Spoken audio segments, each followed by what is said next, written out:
ஸ்ரீமதி ராமானுஜாய நமः. சர்வோபனிஷதோ காவः தோக்தா கோபாலநந்தனः பார்த்தோ வத்சஸ் சுதீர்போக்தா துக்தம் கீதாமிருதம் மஹத். நாள்தோறும் பகவத்கீதையில் ஞான விஞ்ஞான யோகம்ன்ற இந்த 7வது அத்தியாயத்தில் பகவான் தன்னோட பெருமைகள் பற்றிலாம் சொல்லிட்டு வராரு. ஏன்னா பகவானுடைய உயர்வும் பெருமைகளும் தெரிஞ்சால் தான் பகவான் மேலே இருக்கக்கூடிய பக்தி வளரும். ஏன்னா இந்த அத்தியாயத்துலேருந்து தொடங்கி நம்ம பக்தி யோகத்தை பார்க்க போகிறோம். அப்படி சொல்லிட்டு வந்த பகவான் உலகத்தில் இருக்கக்கூடிய எல்லா விஷயங்கள்லேயும் தான் விரும்பத்தக்க தன்மையாக இருக்கிறதா சொல்லிட்டு வந்தார். அதோடு மட்டும் இல்லாமல் தன்னை தேடி 4 விதமான பக்தர்கள் வராங்க. அதில் ஞானியே ரொம்ப சிறந்தவர். அந்த ஞானியே பல ஜென்மங்களுக்கு பிறகு வாசுதேவனே கிருஷ்ணனே நீயே எல்லான்னு சொல்லி ஒரு மகாத்மாவும் ஆகிறாருன்னு பகவான் சொன்னார். ஆனால் பகவானுடைய இவ்வளோ அருமை பெருமைகள்லாம் தெரியாதவங்க என்ன செய்கிறாங்க அப்படின்னா, அவங்க பல பிறவிகள் எடுத்து அதனால் இருக்கக்கூடிய அந்த வாசனை இருக்கும் இல்லையா, மொத்தமாக எல்லாமே போயிடாது இந்த பழைய ஜென்மங்களினுடைய கர்மாக்கள்லாம். அப்போ அந்த வாசனையினால் ஏற்படக்கூடிய ஆசைகள், அந்த ஆசைகளுக்காக அவங்க பல தேவதைகள் கிட்ட போகிறாங்க. அப்போ அந்த பல தேவதைகள் கிட்ட போகிறதுக்கு தேவையான பக்தி, டெடிகேஷன், ஸ்ரத்தை இதை எல்லாமே பகவான் ஏற்படுத்தி வைக்கிறதா பகவான் கடந்த 2 ஸ்லோகங்களில் சொன்னார். அது மட்டும் இல்லை, அதுக்கும் மேலே ஒரு படியில் செய்கிறாராம் பகவான். அது என்னன்னு 22வது ஸ்லோகத்தில் சொல்கிறாரு. சதயா ஸ்ரத்தயா யுக்தஹ தஸ்யாராதனமீஹதே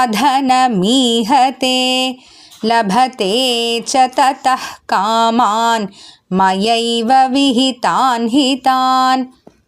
தயா அதாவது அவங்களுக்கு ஆசைகள் இருக்கும் இல்லையா, அந்த ஆசைகளுக்காக அந்தந்த பக்தர்கள் பல தேவதைகள் இடத்துல போகிறாங்க.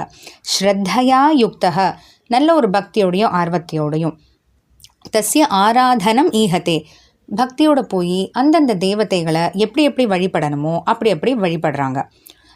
அப்படி வழிபடுறதுனால தத்தஹ் காமான் லபதே அவங்களுக்கு அவங்களுடைய ஆசைகள் நிறைவேறது இல்லையா, எதுக்காக போய் அந்த தேவதைகள் கிட்ட வேண்டுறாங்களோ அந்த ஆசைகள் நிறைவேறும். மயைவ விஹிதான் அந்த ஆசைகளை கூட என்னாலேயே கொடுக்கப்பட்டது அப்படின்றத புரிஞ்சுக்கோ, நானே தான் அதையும் ஏற்படுத்துகிறேன் அப்படின்ட்டு பகவான் சொல்கிறாரு. இது எப்படி சரி, பகவான் மற்ற தேவதைகளை வேண்டுறதுக்கு தேவையான ஆர்வத்தையும் பக்தியும் கொடுக்குறாருன்றதை நம்ம ஏற்றுக்க முடியும். அதுக்கு உண்டான பலனை கூட பகவான் தான் ஏற்படுத்தி கொடுக்குறாரா அப்படின்னா, நம்ம முன்னாடியே பார்த்துருக்கோம், உலகத்தில் இருக்கக்கூடிய எல்லாத்துக்கும் எல்லாருக்குள்ளேயும் அந்தராத்மாவாக பகவான் இருக்கார். அந்தராத்மானா உள்ள, அதாவது இந்த உடலுக்குள்ள ஆத்மா, நம்ம ஜீவாத்மா, அதுக்குள்ள பரமாத்மா இருக்காரு. அப்போ எல்லாருக்குள்ளேயும் அவர் தான் இருக்காருங்கும்போது அப்போ ஏற்படுத்தி வைக்கக்கூடியவர் அவர் தான் சொல்லலாம் இல்லையா. திரும்பவும் நமக்கு இதுக்கு முன்னாடி நம்ம பார்த்தோம் இல்லையா ஒரு கேள்விக்கான பதில், அது திரும்பவும் ஒரு தடவை நினைவுபடுத்திக்கலாம்.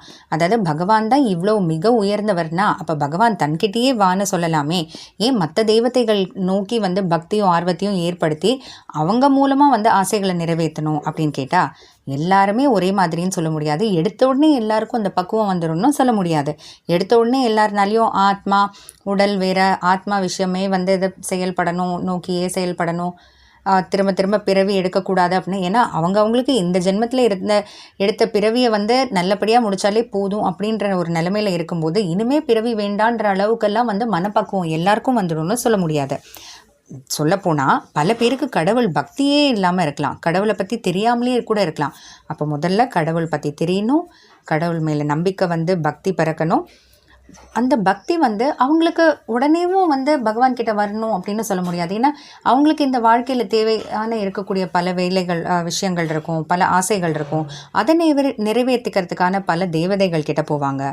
பிறகு அவங்களுக்கு ஏதோ ஒரு நிகழ்ச்சினால இல்லை ஏதோ ஒரு விஷயங்கள்னால அறிவு நல்ல முதிர்ந்ததுனால அவங்களுக்கு அந்த பக்தியை வளர்ந்து பக்குவம் பிறகு பகவான் கிட்ட வருவாங்க.